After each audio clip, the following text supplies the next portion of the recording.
कितनी बार कहा है कि भारी सामान मत उठाया कीजिए। वर्कर लोग काहे के लिए रखे हैं? ज्यादा प्रॉब्लम हो गई और 10 दिन घर पे बैठना पड़ गया ना, तब पता चलेगा आपको। समझाइए अपने पापा को, क्योंकि इनसे ज्यादा समझदार तो आप हैं। थोड़ा आराम मिला? हाँ, आराम तो तुम्हारे हाथ लगाते ही मिल जाता है। अच्छा, तो एक काम करते हैं, एक क्लिनिक खोल लेते हैं। पेशेंट्स आएंगे, हम बस टच करेंगे और फीस ले लेंगे। खूब कमाई होगी और फिर हम उससे अपना एक नया बंगला ले लेंगे। सुनो, जितना टच करना है ना हमको कर लो, ठीक है? किसी और को किया ना बहुत बुरा होगा। तुम तो एक पर्सनल डॉक्टर हो ना। अच्छा। हाँ, और एक बंगले की बात, तो तुम्हारे लिए ना माल खरीदेंगे। अब पूछो माल का नाम क्या रखेंगे? रज्जी महल। सच्ची में? बातें बनाना तो कोई आपसे सीखे। अरे तुम भी तो सीख लो जरा। छोड़िए ना, बच्चे तीनों जगे हुए हैं, क्या कर रहे हैं? चौथे को भी जगने दो।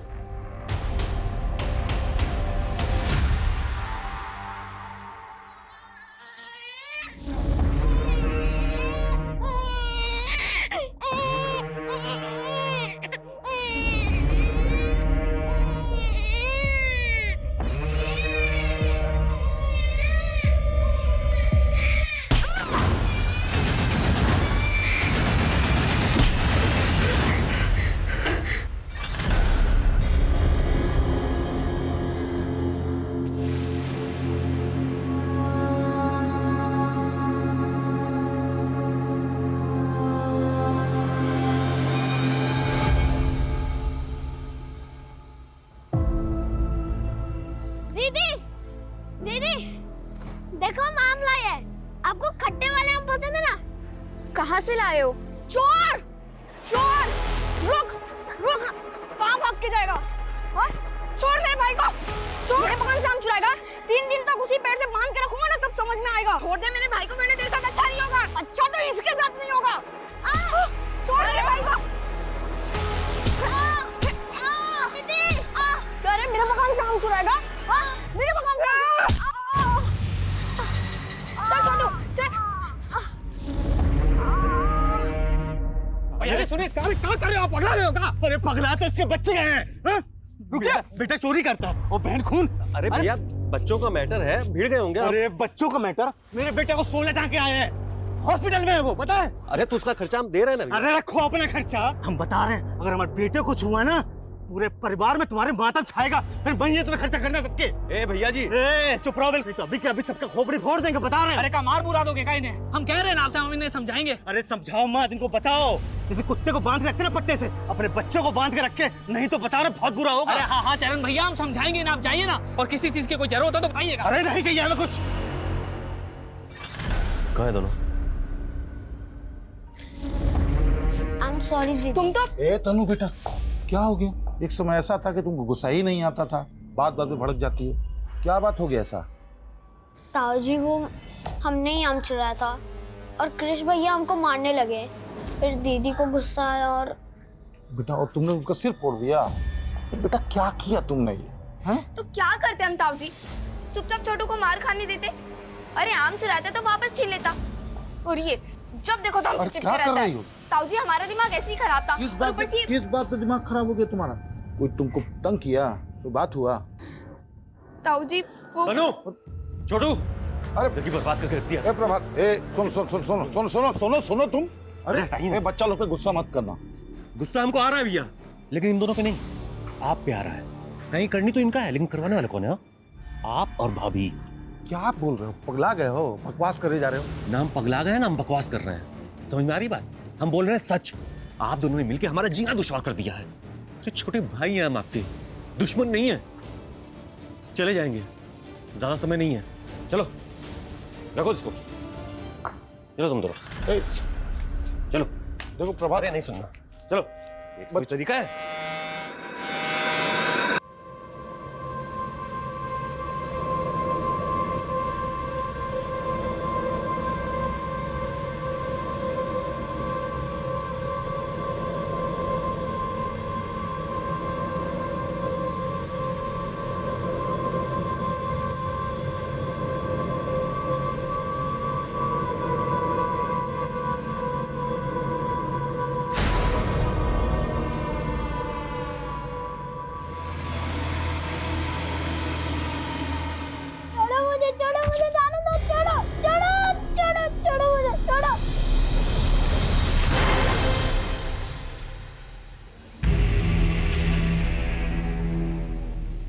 छोटू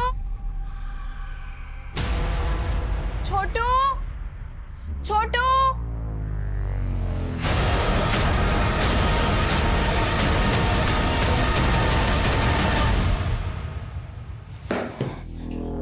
इस पे गुस्सा करने से कुछ नहीं होगा। जब तक हम बर्बाद नहीं हो जाते ना, ये सब बंद नहीं होने वाला। कहाँ मिला है तुमको? घर के बाहर। जब से ये सब मिलने लगा है ना कुछ गलत होता जा रहा है। अपनी तनु कितनी शांत स्वभाव की थी, कोई सोच भी नहीं सकता कि पत्थर मार के किसी का सर फोड़ देगी। अगर हम रंगे हाथ पकड़ लेते ना तो वही हाल करते जो तनु ने कृष का किया।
माय गॉड सर, ये पूरे क्राइम सीन को सील कर दो। फॉरेंसिक टीम को बुलाओ, मुझे पूरी की पूरी डिटेल चाहिए। Okay sir.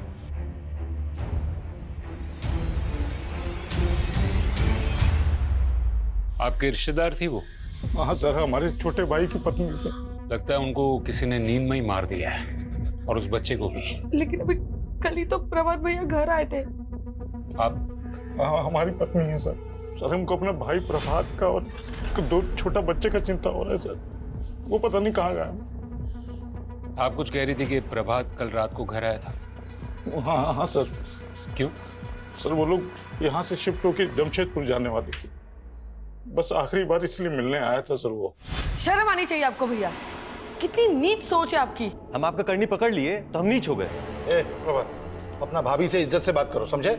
इज्जत पाने के लिए ना इज्जत पाने लायक काम भी करना पड़ता है। गिनना आती है आप लोगों से। खैर, जा रहे हैं शहर छोड़ के कल। जो करते मेरे करिए। तो उसके बाद आप लोगों की कोई बात नहीं हुई? नहीं सर। लेकिन सर प्रभात भैया और दोनों बच्चे हैं कहाँ? आप फिक्र मत करिए, उन्हें ढूंढ रहे हैं। इनके स्टेटमेंट्स ले लो।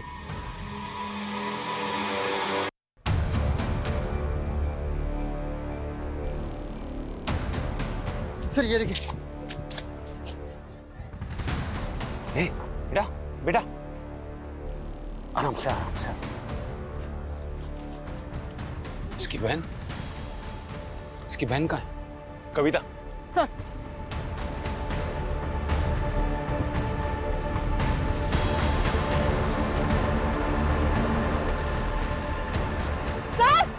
यहाँ देखिए। इसको संभालो।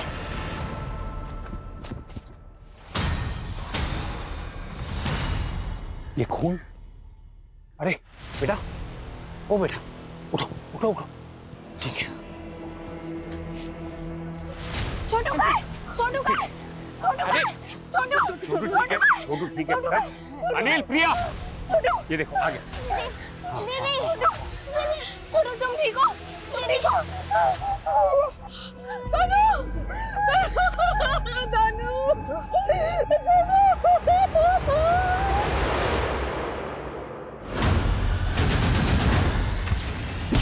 लगता है सर इसी पत्थर से मारा गया। इसको फॉरेंसिक के हवाले कर दो, शायद कुछ मिल जाए। Right sir. अनिल, कुछ और मिला? नहीं सर, घर में कहीं भी हाथापाई के कोई निशान नहीं है। बैग की और लगेज भी वहीं का वहीं है। ऐसा लगता नहीं कि कुछ भी चोरी हुआ है। इसका मतलब है जिसने भी मारा है वो मारने के इरादे से ही आया था। मकसद चोरी नहीं बल्कि इनका मर्डर ही था। Right sir. मनीष, उस लड़की ने जरूर कुछ न कुछ देखा है। उसके चेहरे पर, उसके कपड़ों पर खून के छींटे। सवाल ये उठता है कि वो घर के बाहर पीछे वाले जंगल में कैसे पहुंचे। और उससे भी अहम सवाल ये है कि उनका बाप कहाँ है। सर कहीं ऐसा तो नहीं ये सब कुछ उनके बाप नहीं? इस वक्त कुछ भी रूल आउट नहीं कर सकते। सर यकीनन लड़की के स्टेटमेंट से बहुत कुछ पता चल सकता है, लेकिन वो काफ़ी सदमे में है। अभी उससे कुछ भी पूछना सही नहीं होगा। कविता, उन दोनों बच्चों को मेडिकल एग्जामिनेशन के लिए भेजो। यस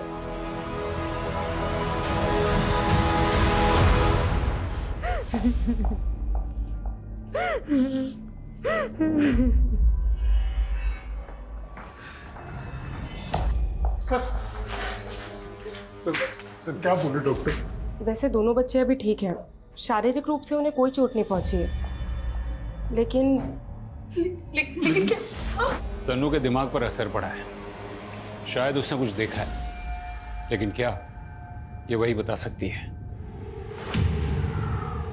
बेटा देखो, तुम्हें कोई कुछ नहीं करेगा, तुम बस बता दो कि तुमने क्या देखा।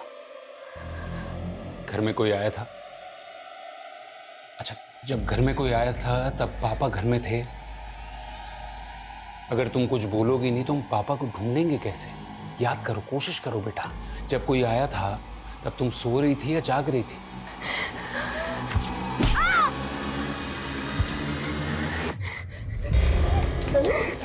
तनु क्या हुआ था? क्या इसमें तो कोई शक नहीं है कि जब मर्डर हुआ तब तनु वहीं पर थी, क्योंकि तनु जब हमें जंगल में मिली तब उसके चेहरे पर और कपड़ों पर खून के छींटे थे। तनु और उसका छोटा भाई दोनों उसी कमरे में थे, पर किलर ने उनको नहीं मारा। मेरा मतलब सर, 2 चश्मदीद गवाहों को जिंदा छोड़ दिया। या तो किलर उनको जानता होगा और वो उनसे इतना प्यार करता होगा कि वो उन्हें मारना नहीं चाहता होगा, यानी कि उनका बाप था। या फिर किलर ने उनको देखा ही नहीं होगा और तनु ने समझदारी दिखाई और वो अपने भाई को लेकर वहां से चुपचाप भाग गई। सर, तनु ने अपनी माँ और अपने नन्हे भाई को अपनी आंखों के सामने इतनी बुरी तरह से मरते हुए देखा और इतनी प्रेजेंस ऑफ माइंड दिखाई कि वो अपने नन्हे से भाई को वहां से चुपचाप लेकर निकल जाए और किलर को पता भी ना चले। ये बात समझ में नहीं आई। सर, प्रभात और रज्जी का फ़ोन मिला है घर पे। हमने दोनों फ़ोन फॉरेंसिक और साइबर वालों को दे दिए। तनु के लिए काउंसलर का इंतजाम हो गया? यस सर, कल से सेशन स्टार्ट हो जाएगा। छोटू ले बेटा, दूध पी ले। नहीं, छोड़ो।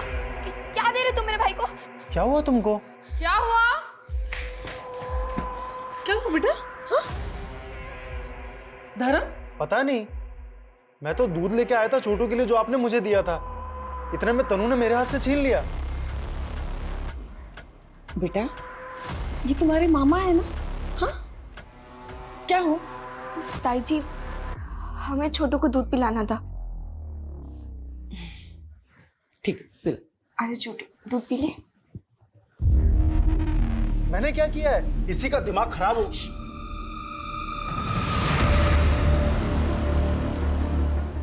सर, वो लड़की पागल हो गई है, मैं नहीं।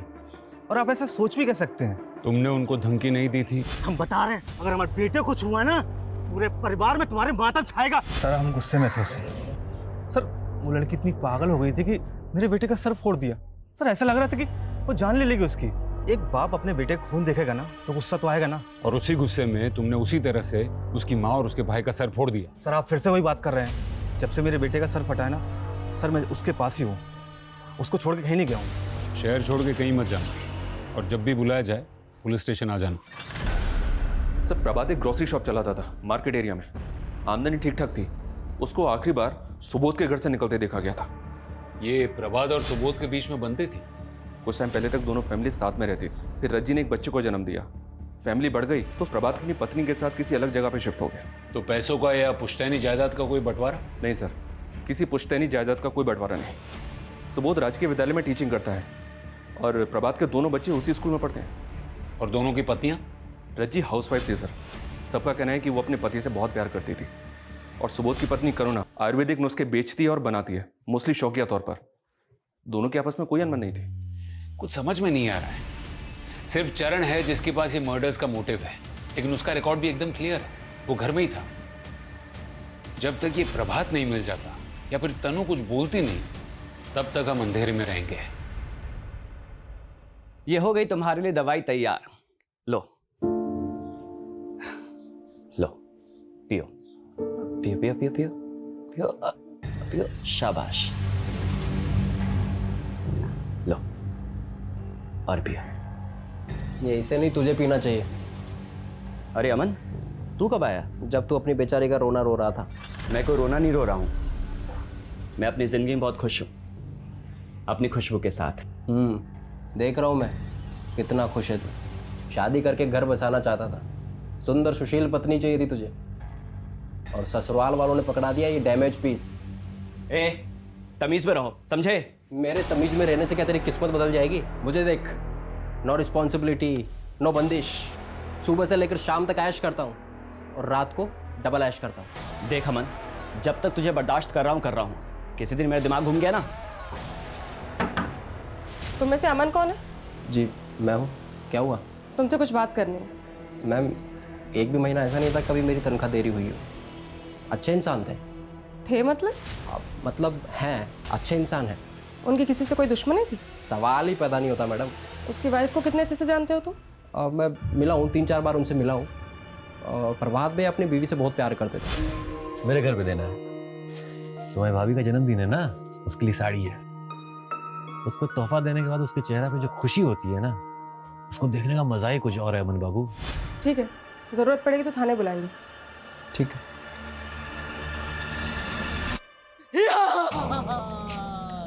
मैं ड्रैगन हूँ, मैं सबको खा जाऊंगा। मुझे सिर्फ छोटू की हंसी रोक सकती है, नहीं तो मैं अमर हूँ। और जैसे जैसे छोटू की हंसी बढ़ती जाएगी, वैसे वैसे मेरी शक्ति कम हो जाएगी।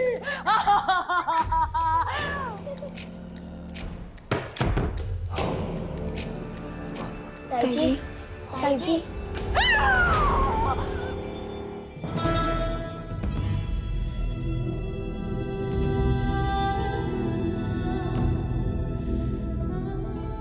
सुबोध जी, लगता है आपकी वाइफ इन बच्चों से बहुत प्यार करती है। हाँ सर, करुणा के अलावा इन बच्चा लोग को इतना जल्दी कोई भी ठीक नहीं कर सकता था। इसका जान बसता था बच्चों में। और प्रभात की? मेरा मतलब है प्रभात भी इन बच्चों से उतना ही प्यार करता था। सर, जितना आप करुणा का प्यार देख रहे हैं ना, उससे कहीं ज्यादा। प्रभात का पूरा जिंदगी बच्चा लोग और रज्जी के इर्द गिर्द घूमता है सर। अगर ऐसा है तो फिर ये प्रभात गायब कहाँ हो गए? हम जान रहे हैं सर आप क्या बोलना चाहते हैं, लेकिन हम पूरा विश्वास के साथ कह रहे हैं कि जो कुछ हुआ है ना, इसमें प्रभात का कोई हाथ हो ही नहीं सकता है सर। या तो प्रभात खुद ही कोई मुसीबत में फंस गया है, या वो रज्जी के पास। सर, रज्जी के फोन से कुछ मीडिया डिलीट किया गया था, उसे रिट्रीव किया जा रहा है। रज्जी और प्रभात के कॉल रिकॉर्ड्स भी आ गए हैं। इनको ना तो किसी अननोन नंबर से कॉल आया था, ना ही इन्होंने किसी को कॉल किया है। इनफैक्ट सिर्फ 2 कॉल्स प्रभात को दुकान से आए थे, बाकी सारी कॉल्स उनके आपस में ही हैं। सर पोस्टमार्टम रिपोर्ट आ गई है। तनु के कपड़े पे जो खून के छींटे थे, उसका भी फॉरेंसिक एनालिसिस आ गया। सर, वो रज्जी के खून के छींटे थे। इसका मतलब है जब मर्डर हुआ तब तन्नू 100% वहीं थी। और सर, पोस्टमार्टम रिपोर्ट में वही आया जैसा हमने सोचा था। सर, क्राइम सीन पे जो पत्थर मिला था, सर मर्डर उसी पत्थर से किया गया है। लेकिन सर कोई फिंगरप्रिंट या फिर डीएनए रिट्रीव नहीं हो पाया। सर, रज्जी पे 4 से 5 बार उस पत्थर से वार किया गया है और बच्चे पे 1 बार। इसका मतलब है मारने वाले के दिमाग में बहुत ज्यादा नफरत भरी हुई थी। सर, इसी वजह से पत्थर पे इतना ज्यादा खून था कि कोई फिंगरप्रिंट नहीं मिल पाया। और कुछ अनयूजुअल? यस सर, रज्जी के साथ रेप भी हुआ था, लेकिन उसके मरने के बाद। What? लाश के साथ रेप? मतलब नेक्रोफिलिया? मतलब ये बंदा मुर्दों के साथ सेक्स करता था? बच्चों के लिए काउंसलर आ रहे हैं ना? Yes sir. देखो बेटा, हम जानते हैं कि आप बहुत दुखी हो, लेकिन उस किलर ने आपके छोटे भाई गोलू को बहुत चोट पहुंचाई है ना, और आपकी माँ को भी ना। बेटा, उस आदमी ने जब आपके छोटे भाई को और आपकी माँ को मारा तब आप वहीं थी ना? क्या हुआ था वहां? आपने उस आदमी की शक्ल देखी थी ना?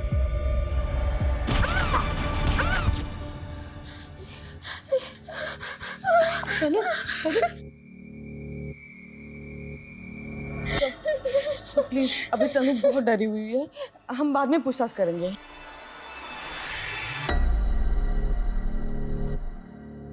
सर, मैं समझती हूँ आपके लिए जानकारी बहुत जरूरी है। मैडम, सिर्फ जानकारी जरूरी नहीं, जानकारी का जल्द मिलना भी जरूरी। कहीं ऐसा ना हो जाए कि जब तक हमें किलर का पता चले तब तक वो अंडरग्राउंड हो गया। आई अंडरस्टैंड सर, पर तनु अब तक सारी बातें बताने के लिए पूरी तरह से तैयार नहीं है।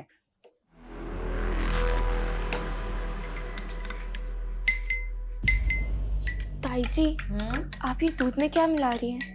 बेटा, ये जड़ी बूटी है ताकि तुम दोनों को अच्छे से नींद आए और खासकर तुम्हें बुरे सपने ना आए। ताई जी, हमको बहुत डर लगता है। इसीलिए तो दवाई दे रही हूँ, सारा डर खत्म हो जाएगा। अब चलो चलो बेटो, यहाँ पे चलो। गुड गर्ल, ये लो, और पूरा खत्म करना है, ठीक है ना? पियो पियो पियो। Good boy.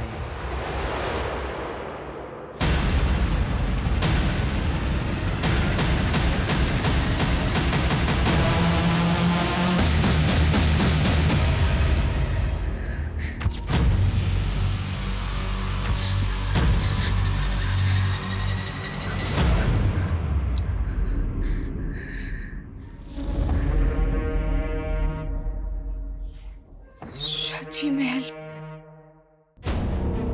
May I come in, sir? Come in. Sir, Rajji के फोन से जो मीडिया फाइल डिलीट हुए थे वो मिल गए। कुछ पिक्चर्स थे सर, ये। मतलब रज्जी किसी और के साथ? क्योंकि फोटो में इस आदमी की डील डॉल देखकर ये तो साफ पता चलता है कि ये प्रभात नहीं है। सर, हो सकता है रज्जी को कोई ब्लैकमेल कर रहा हो। मुमकिन है सर, प्रभात ने ये फोटो देख लिया और गुस्से में आकर उसने रज्जी का खून कर दिया और उसके बाद उसकी लाश के साथ बलात्कार। गुस्से की वजह अगर बेवफाई है तो इंसान हैवान बन जाता है, वो कुछ भी कर सकता है। लेकिन उसने अपने बच्चे को क्यों मारा होगा? हो सकता है सर, प्रभात को ये शक हो गया हो कि ये बच्चा उसका नहीं है, इसी आदमी का है, और शायद इसी वजह से। और सर, उसके भैया भाभी बच्चों से जितना प्यार करते हैं उसे यकीन होगा कि वो उन्हें संभाल लेंगे। सर, तनु ने अपने बाप को ही मर्डर करते हुए देखा होगा, शायद इसी वजह से वो ज्यादा सदमे में है और हमें कुछ बता नहीं पा रही है। लेकिन जब तक प्रभात नहीं मिल जाता तब तक सच्चाई बाहर नहीं आएगी। ये प्रभात के नाम का डबल अलर्ट जारी करो और साइबर टीम से कहो कि ये पता करे कि रज्जी को ये फोटोज किस नंबर से भेजे गए थे, और फॉरेंसिक डिपार्टमेंट से कहो कि उस बच्चे की डीएनए टेस्ट भी करवाए। अरे हमको भी तो पता चले कि वो बच्चा प्रभात का था भी या नहीं। Okay sir.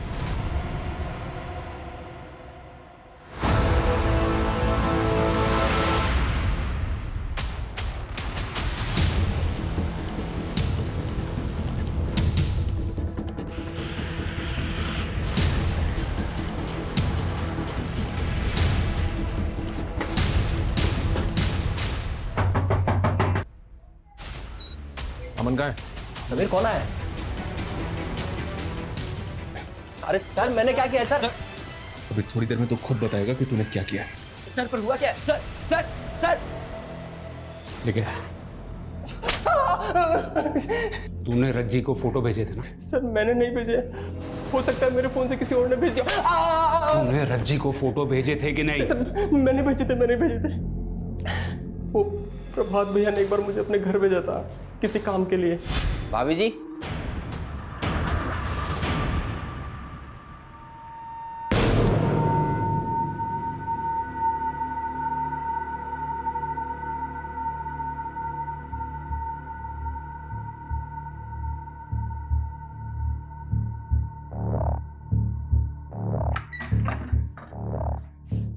अमन भैया, आप कब आए?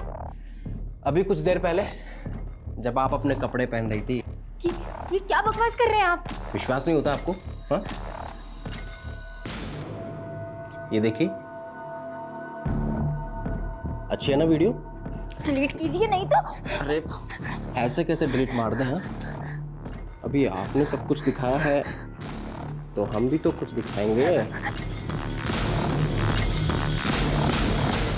तो पहली बार था सर, और मैं अब हर बार मौका ढूंढता था। मुझे जब भी मौका मिलता था मैं वहां पहुंच जाता था। हमने उनको ब्लैकमेल जरूर किया था, लेकिन ये सब कुछ नहीं किया। बाकी के 2 बच्चों को क्यों छोड़ दिया? सर, हम सच कह रहे हैं, बच्चे को और भाभी को मैंने नहीं मारा। ये सब किसने किया मुझे नहीं पता। लेकिन तनु को पता है, उसने देखा था तुझे। अच्छा बेटा, बताओ ये कौन है? अमन चाचा। बेटा, उस रात वहां पर अमन चाचा ही थे ना? नहीं बेटा, ठीक से याद करो, उस रात वहां पर अमन चाचा ही थे ना? उन्हीं ने तुम्हारी माँ को और तुम्हारे भाई को मारा ना? नहीं, अमन चाचा नहीं थे वहाँ पे। सर अमन का कहना है कि प्रभात को उसके और रज्जी के बारे में कुछ पता नहीं था। जाहिर है, क्योंकि अगर प्रभात को पता चला होता और उसी वजह से उसने रज्जी को मारा होता तो वो अमन को भी नहीं छोड़ता। सर बच्चे की डीएनए रिपोर्ट आ गई। गोलू प्रभात का ही बेटा था, तनु और छोटू का सगा भाई। सर हम इस केस के तकरीबन हर पहलू को इन्वेस्टिगेट कर चुके हैं। ना तो हमें अभी तक कातिल मिला है और ना इस कातिल के बारे में कोई क्लू मिला है। You're right. अब तक हम इस केस के हर पहलू की तहकीकात कर चुके हैं, सिवाय एक। शुरू से हम सुनते आ रहे हैं कि प्रभात और रज्जी जमशेदपुर शिफ्ट हो रहे हैं। कहीं ऐसा तो नहीं है कि इस वारदात की जड़ें वहीं से उगी हों?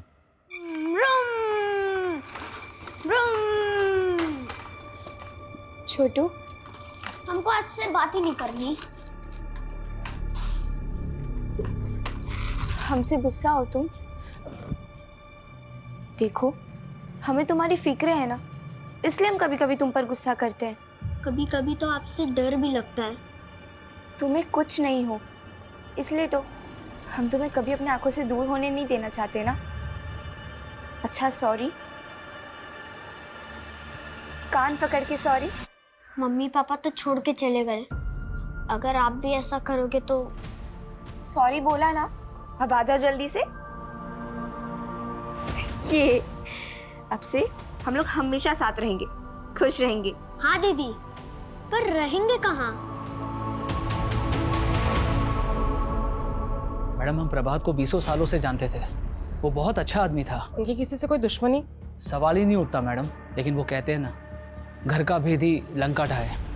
क्या मतलब? मतलब उनके भैया और भाभी उनके दुश्मन बने बैठे थे। लेकिन हमें तो पता है कि भैया भाभी दोनों बच्चों से बहुत प्यार करते थे। मैडम हम कहाँ मना कर रहे हैं इस बात से, लेकिन ज़रूरत से ज़्यादा प्यार भी जहर बन जाता है। करुणा भाभी प्रभात को अपने बच्चे की तरह समझती थी, रज्जी को भी फूलों की तरह रखती थी करुणा भाभी। लेकिन फिर तन्नू के जन्म के बाद करुणा भाभी ने बच्चे की सारी जिम्मेदारी अपने सर पर ले ली। कभी कभी तो यही समझ नहीं आता था कि बच्चे की माँ रज्जी है या फिर करुणा भाभी। बस यही बात रज्जी को खलने लग गई। हमें पता है कि जब प्रभात ने अलग होने की बात की थी तो दोनों भाइयों में काफ़ी कहासुनी हुई थी। जी बिल्कुल मैडम, करुणा भाभी की तबीयत फिर बिगड़ने लग गई, उन्हें दौरे से पड़ने लग गए। सुबोध भैया ने उनका इलाज कहाँ कहाँ नहीं करवाया। लेकिन फिर दोनों भाइयों के बीच में एक समझौता हुआ कि करुणा भाभी कभी कभी बच्चों से मिलती रहेगी। थोड़ा समय लगा, लेकिन करुणा भाभी ने इस समझौते को स्वीकार लिया। सर जमशेदपुर से कोई खास खबर नहीं है, सिर्फ इतना पता चला है कि प्रभात ने वहाँ पे घर किराए पे लिया था जहाँ वो शिफ्ट होने वाला था। हाउस ओनर नेबर से भी बात की पर कुछ अनयूजुअल मिला नहीं। लेकिन एक बात तो साफ है कि यहाँ करुणा और सुबोध ये बिल्कुल भी नहीं चाहते थे कि प्रभात और उसका परिवार शहर छोड़ के जाएं। करुणा जी, सुना है वो अपनी ममता में इतनी बेकाबू हो गई थी कि प्रभात और उसका परिवार शहर छोड़कर न जाए, इसलिए आपने टोने टोटके का सहारा लेना शुरू कर दिया था।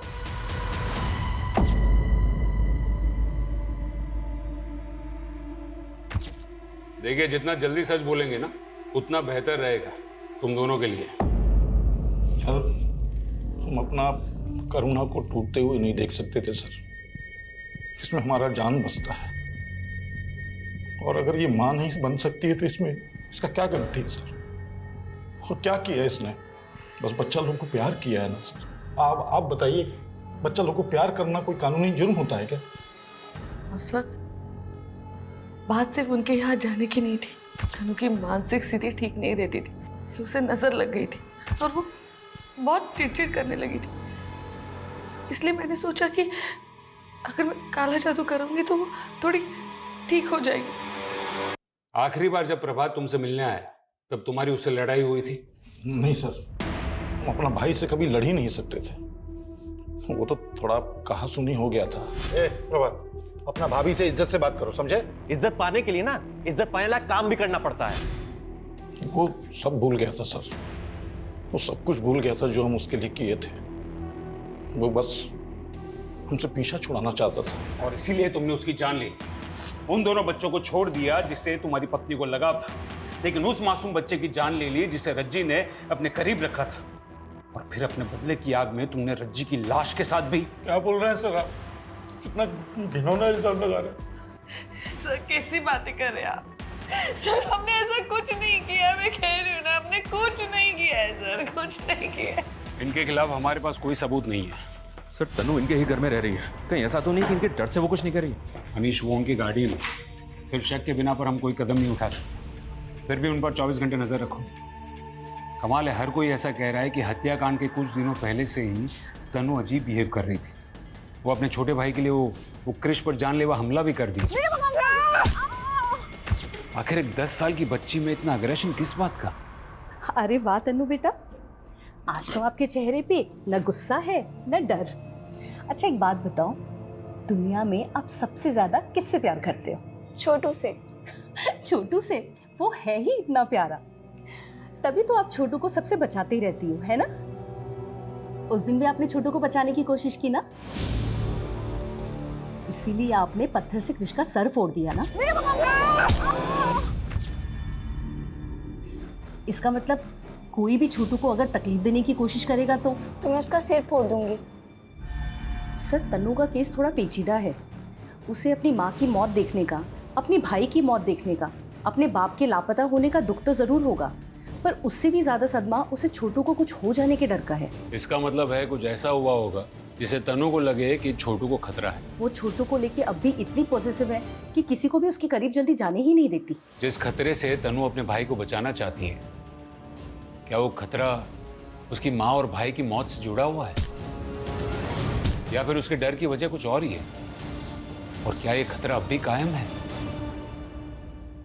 ये अब क्या बना रहे हो दीदी?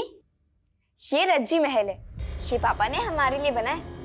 यहाँ आंगन में होगा झूला और फिर यहाँ से ऊपर जाने के लिए हमारे कमरे में होगी सीढ़ी और हमारे कमरे में होगा एक गद्देदार बेड जिसमें तुम खूब उछलोगे, है ना? हाँ। माँ पापा भी वहाँ होंगे? क्या वो हमारा इंतजार कर रहे हैं? माँ तो नहीं, लेकिन पापा जरूर होंगे वहाँ पे।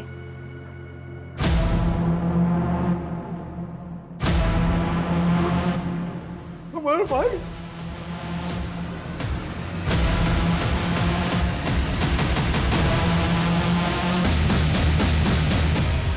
प्रभात की मौत हुई 12 दिन पहले और उसकी डेड बॉडी मिली है अभी 2 दिन पहले। पोस्टमार्टम में मौत की वजह? सर पे चोट। मतलब वैसे ही जैसे रज्जी और उसके बच्चे को मारा, लेकिन मर्डर के लोकेशंस अलग अलग हैं। जिस जंगल में प्रभात की लाश मिली, हो सकता है किलर ने प्रभात को उसी जंगल में मारा, वहां डंप किया और फिर प्रभात के घर चला गया। इसका मतलब है मनीष कि वो दोनों बचे हुए बच्चों को भी मारने की कोशिश करेगा। हमें तनु के बारे में और जानकारी निकालनी होगी। उसकी मानसिक स्थिति इस वारदात के पहले कैसी थी, उसका बिहेवियर, उसके दोस्त, सब कुछ। सर पूछताछ में पता चला है कि सुबोध ने स्कूल जाना शुरू कर दिया, जबकि हमें अभी ही प्रभात की डेड बॉडी मिली है। तनु की तो स्कूल में सबसे अच्छे स्टूडेंट्स में गिनती होती थी सर, और स्कूल के सारे स्टाफ को बड़ा दुख हुआ था ये सब जानकर। अच्छा, इस घटना से पहले तनु के साथ कोई हादसा हुआ था क्या? मेरा मतलब है कुछ ऐसा जिससे वो डर गई थी? नहीं सर, तनु के साथ तो ऐसा कुछ भी नहीं हुआ था। हाँ, लेकिन छोटू के दोस्त के साथ एक दुर्घटना जरूर हुई थी। क्या हुआ था? छोटू के दोस्त को सांप ने काट लिया था और बेचारे की डेथ हो गई थी। नाम क्या था उसका? रोहन। तनु, छोटू, सुनिए, आपने तनु और छोटू को देखा क्या? क्यों, क्या हुआ? पता नहीं कहाँ चले गए।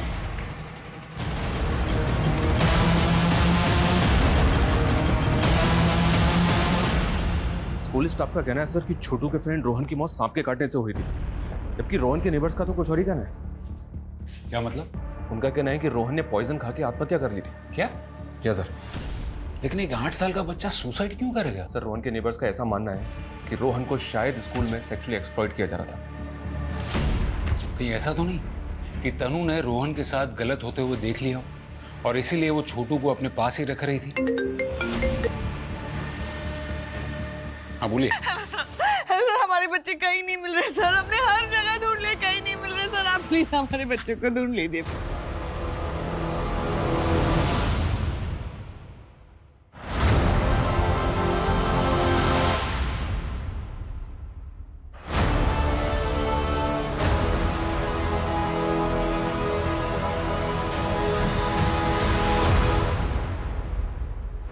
मॉलेस्टेशन? सर मैं यकीन के साथ तो नहीं कह सकती, लेकिन एक आदमी को देखा गया है स्कूल में जो अक्सर बच्चों के काफी करीब रहता था।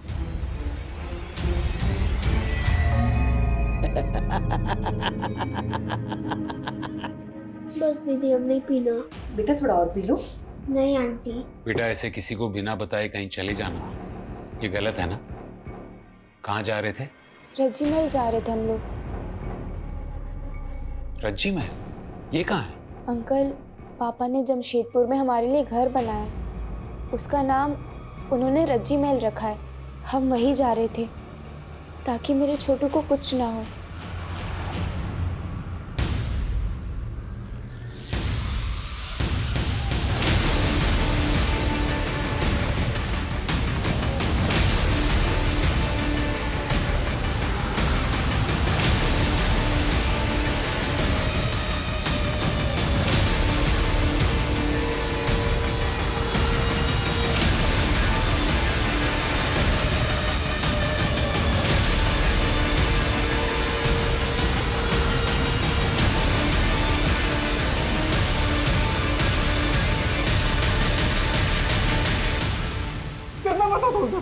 मैं सब कुछ सच बताता हूँ, मारिए मत सर। चल बोल। सर मैं स्कूल की कैंटीन में चीजें सप्लाई करता हूँ, बस मेरी एक ही गंदी आदत है सर, उसी में फंस जाता हूँ सर। सर ऐसे ही एक दिन मुझे रोहन मिल गया, फिर मौका था तो सर मैंने लेकिन फिर अचानक मैंने देखा कि तनु ने मुझे देख लिया था। और रोहन ने तो आत्महत्या कर ली, लेकिन तुझे डर था कि तन्नू कहीं तेरा राज न खोले, इसलिए सबसे पहले तूने प्रभात को मारा और फिर उसके घर गया उसके पूरे परिवार को मारने के लिए। सर मैं मानता हूँ कि मैं गंदा आदमी हूँ, पर सर मैं कातिल नहीं हूँ सर, मेरे यकीन मानिए सर। अच्छा बेटा बताओ, आपने उसका चेहरा देखा था? कौन था वो? बताओ बेटा, कौन था वो? क्या वो धर्म मामा थे या कोई और? इसी बात का डर था। तनु का दिमाग उस हादसे की याद को दबाने की कोशिश कर रहा है। हमको उसका चेहरा याद नहीं है, एकदम याद नहीं है। अगर वो कह रही है कि उसे कुछ याद नहीं, तो वो झूठ नहीं बोल रही, बल्कि उसका दिमाग उसके साथ खेल रहा है। उसका ब्रेन उसे ये सोचने पे मजबूर कर रहा है कि छोटू की जिंदगी की सलामती ही उसके लिए सबसे ज्यादा जरूरी है। हमें उसे थोड़ा और वक्त देना चाहिए। अमन, सुबोध और धर्म, ये हमारे 3 सस्पेक्ट्स हैं। अमन और धर्म सेक्सुअल ऑफेंडर्स की लिस्ट में आते हैं और वो हमारी हिरासत में। अमन और धर्म ने बाकी सारी चीजों को मान लिया है, लेकिन ट्रिपल मर्डर से साफ इनकार कर दिया है। फॉरेंसिक भी धर्म के फेवर में है। किसी ने भी उसे प्रभात के घर आते जाते देखा नहीं है, यहाँ तक कि उसकी फोन की लोकेशन भी वहाँ की नहीं है। ये रैंडम किलिंग भी नहीं हो सकती सर, क्योंकि प्रभात को उसके घर में नहीं मारा गया। इसका मतलब साफ है, प्रभात को मारने वाला उसको और उसकी फैमिली को अच्छी तरह से जानता था। बिल्कुल, उसने पहले प्रभात को मारा होगा और फिर वो उसके घर गया होगा।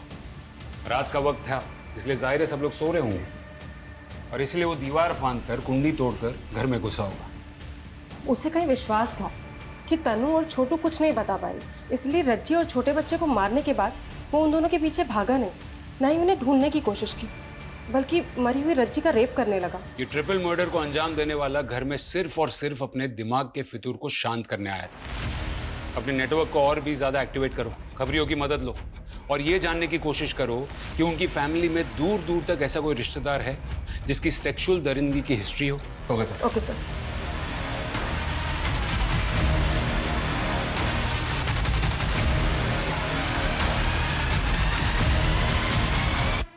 वैसे तो बहुत नौटंकी आते ही इधर साहब, पर एक बेवड़ी ने ना हमारी नाक में दम कर रखा था। ऐसा क्या करता है वो? पता नहीं कहाँ से सांप सेक्स बढ़ाने की दवा खाकर आता था, फिर हमारी लड़कियों को इतना परेशान करता था ना, ये मारता था, पीटता था, गला तक दबाता था। हमने तो अपनी लड़कियों को समझा दिया साहब कि अगर ज्यादा परेशान करे ना तो ऐसी एक्टिंग करना कि जैसे मर गई, पर साला तब भी नहीं मानता था। अरे डेड बॉडी से भी करने को तैयार हो जाता था। सेक्स के लिए पागल है साला। इस लीड पे काम करो, हो सकता है कि इसका कोई रिश्ता हो इस ट्रिपल मर्डर से। यस सर, हमने हर कोठे पे अपने आदमी प्लेस कर दिया, वहां के लोगों को भी कह दिया है कि जैसे ही वो आए हमें इशारा कर दें।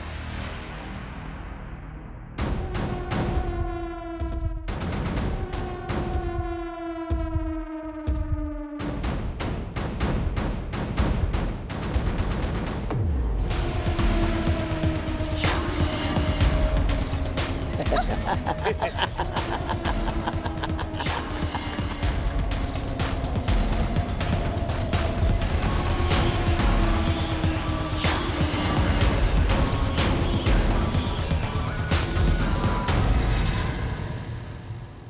शेख, अमन का बड़ा भाई। नहीं सर, नहीं सर,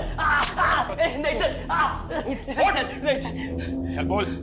अमन ने मुझे रज्जी के साथ वाला वीडियो दिखाया था। रज्जी बहुत सुंदर थी। मैं उसे हर हाल में पाना चाहता था, भले ही एक रात के लिए सही। लेकिन वो लोग शहर छोड़ के जाने वाले थे, तो मैंने भी उम्मीद छोड़ दी थी। फिर उस रात जब मैं अपने काम से वापस लौट रहा था, तब मैंने प्रभात को देखा।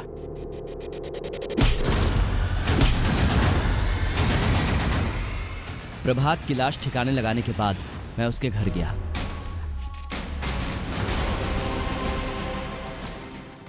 अपने पागलपन में मुझे ऐसी ही औरतों के साथ सेक्स करना पसंद है जो आधी मरी सी हो। मैंने रज्जी को जान से मारने के लिए नहीं मारा था, मैंने तो बस इसलिए मारा था ताकि वो बेहोश हो जाए और मुझे पहचान न सके। लेकिन वो तो मर गई, और वो बच्चा, उसकी आवाज मेरे कान में चुभ रही थी।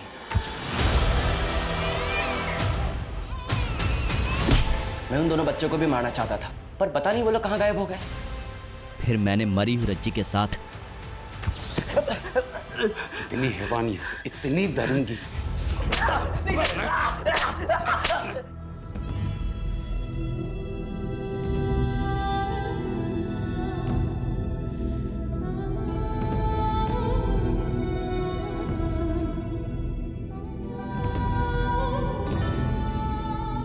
एक छोटी सी नन्ही सी फैमिली इतनी यातनाओं से गुजर रही थी और किसी को पता नहीं था।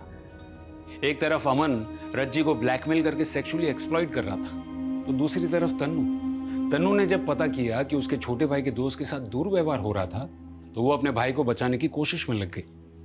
दोनों ने सेम गलती की, बात को छिपा कर रखी। अगर रज्जी ने आवाज उठाई होती या तन्नू ने भी आवाज उठाई होती ना, तो या तो यह हादसा होता ही नहीं, या फिर कातिल बहुत पहले पकड़ा जा चुका होता। और रही बात समीर की, तो न सिर्फ अपनी सेक्स की ताकत बढ़ाने की दवाइयों का डबल डोज ले रहा था, बल्कि अपनी पत्नी को गलत दवाइयां देकर एक जिंदा लाश बनाकर रख रहा था, ताकि वो अपने सेक्सुअल इरादों को उसके साथ जी सके। हर बीमारी का इलाज होता है, अगर सही समय पर पहचान ली जाए तो। अगर हम अपने प्रॉब्लम्स को छिपाने के बजाय उसे शेयर करें, सही लोगों तक पहुंचने की कोशिश करें, तो बड़े से बड़ा हादसा